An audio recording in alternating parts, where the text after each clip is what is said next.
It says a person is going to get a wife based on his actions. Okay? What does this mean? So Rashi, one of the greatest sages that ever lived, almost 900 years ago, gives us the details. And he says, if he's a tzaddik, he gets a modest woman. If he's a rasha, he gets a prostitute. What does one thing have to do with the other? Why can't a tzaddik get a tzaddiket? And why can't a wicked one get a wicked woman? This would make more sense. And it says no. If he's a tzaddik, he'll get a tzaddiket because he'll get a modest woman, because if she's modest, then she has much, much more likelihood of being righteous. But if she's not modest, there's 0% chance of her being righteous. Why? Because 60% of the responsibility of a woman is to be modest. Meaning that you can't pass the test of life without being modest. You have 100, you went to school. You take a test, there's 0 to 100. And, when I was still in school 20-something years ago, passing grade was 65. I don't know, maybe in today's generation it's like 12 because they want everyone to win. Third place also gets a trophy. 30th place also gets a trophy in this generation. But, whatever, let's say it's still 65. Everyone goes to the competition, everyone gets a trophy in this generation. I don't know why, but they don't want anyone to get their feelings hurt by not getting a trophy. Okay, fine. But the teachers, maybe they still have some standards. They say you have to get a 51. 50, you failed. Or you know what, even better yet, 50 you pass, 49 you fail. Now if modesty is 60%, even if you find a way to fulfill all 40% of the other mitzvot, you did them perfect. Tarat mishpacha, Shabbat, kosher, you send your husband to the kollel, everything is fantastic. But you like wearing mini skirts and tank tops and you don't want to cover your hair. You failed the test. Simple as it gets. So, this is why people need to understand that this modesty has rules. Modesty, in so many words, for women is very, very difficult in this generation because of what we see with our eyes. We constantly compare ourselves to celebrities.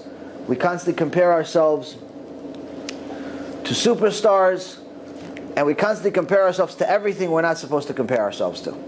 Instead of being proud of being Jewish and being proud of what we are and what we have, we constantly try to want to be like the Goyim.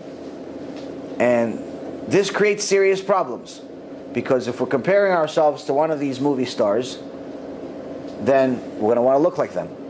And when we look like them, we can't be modest. Because in today's world, the less clothes you have, the prettier the world thinks you are. This is the only thing that justifies, rationally, why a 400-pound woman can allow herself to wear shorts and a tight top and think she looks good. It's the only reason. She doesn't have a different mirror than you. But this is the only reason. Why? Because someone told her in her mind that if she wears less clothes, she looks better. It has nothing to do with what kind of clothes. It's just less. And this is the warped mentality that we have. This is why that any wife that wants to have a good marriage, first thing she needs to do is destroy television. She's not allowed to have television in her house. Why? What does she care? She likes to watch Oprah. She likes to watch all these, I don't know, whatever shows there are still on television. What's wrong with television? Because when you bring television to your house, you're in essence bringing competition. And you're guaranteed to lose. Because your husband's going to come home from wherever he went.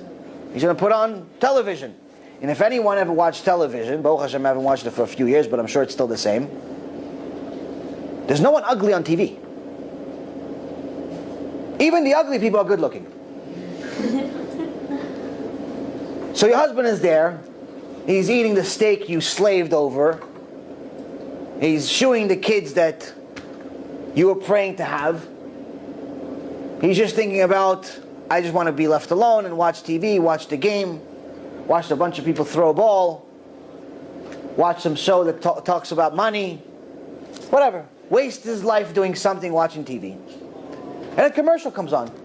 And a nice half-naked girl comes on TV and tells him to buy soap. And from that moment on, he will always think of that woman when he uses soap. Even if he is intimate with his own wife.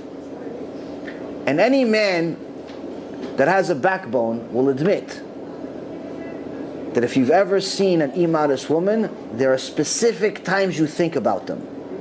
These are the specific times. During prayer and during the time you're with your own wife. So while this wife that slaved herself over to make this husband dinner, prepare the house, make a nice house for him, do everything for him, she loves him, she adores him, she takes care of him, now he's thinking about a different woman when he looks at her. Whose fault is it? It's her fault. Congratulations.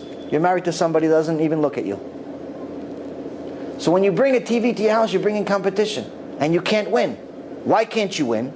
Because on TV, she has makeup artists. She always looks at our best. In real life, the wife doesn't always look her best. She goes to sleep at some point. She puts on pajamas. She's not wearing a fancy gown like she did at the wedding. Maybe she wants to put on, I don't know, comfortable clothes. So now he looks at the, model on television.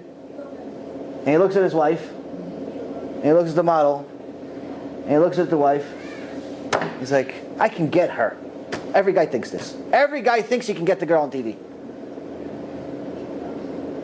And it creates an inner battle in him of whether he should stay even married, bichlal. And then when he goes outside, he starts looking for this girl, thinking he's going to find her. And she's in his mind all the time. Whose fault? Wife's fault. She allowed the enemy inside. So any wife that wants a good marriage, eliminate the competition first. Second thing is, beauty, only allow your husband to see it. If you're the type of woman that doesn't want to be modest, and you want to go and show Joey and Steve at the supermarket what your skin looks like, but then when your husband comes home, you're only wearing sweatpants and t-shirts, don't be surprised if he divorces you after 5 years.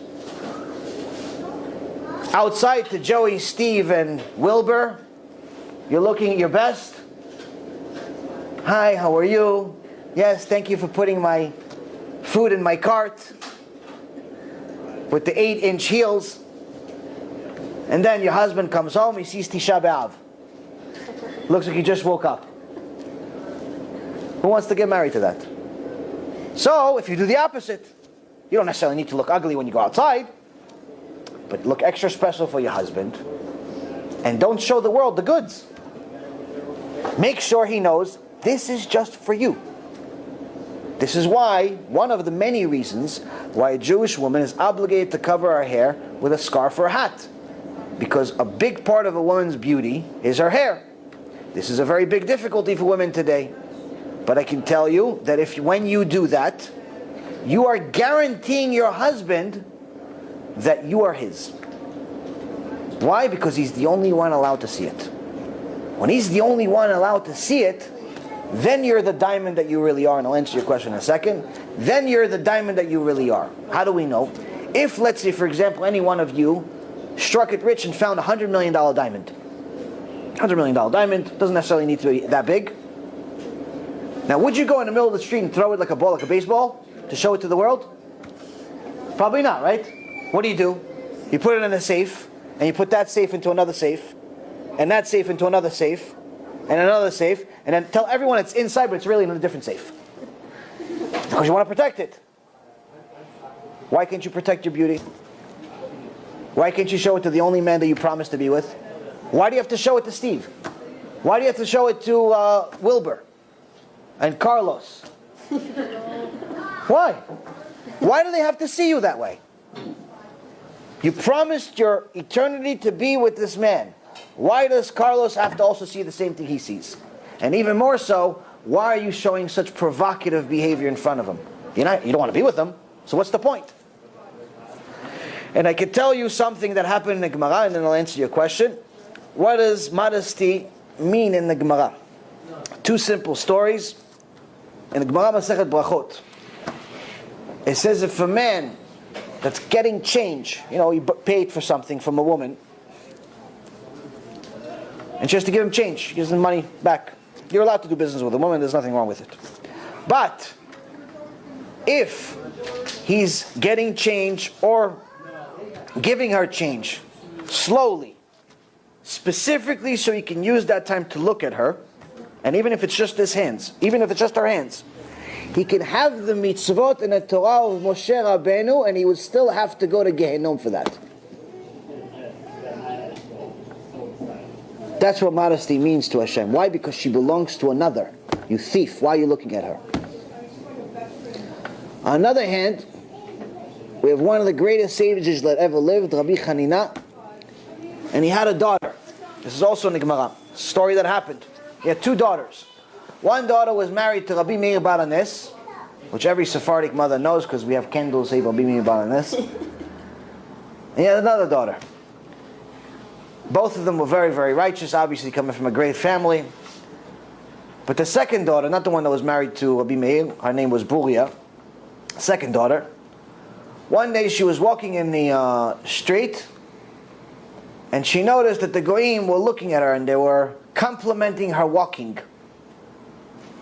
She was modest. Not like today's world. She's modest, 100% modest. But they liked the way she walked. Well, they whistled or something. So she started walking slower. Punishment? Shortly after, Hashem sent the Goyim to Rabbi Hanina's house and took her and sent her to a prostitution house. That was the punishment. But because obviously she prayed and she had some merits, Rabbi Meir was able to save her before she was ever touched by another man. But nonetheless, just walking in a sexy way in front of people that you're not supposed to do it is already considered a sin in Hashem's eyes. Our generation is so far from reality that we have no idea of this stuff. So this is why I tell you things that are serious, things that are for adults, because this is the type of stuff that's either going to build you and get you close to Hashem, get you towards happiness, get you towards the greatest place in the world, or otherwise. But at least now you know. What's the question?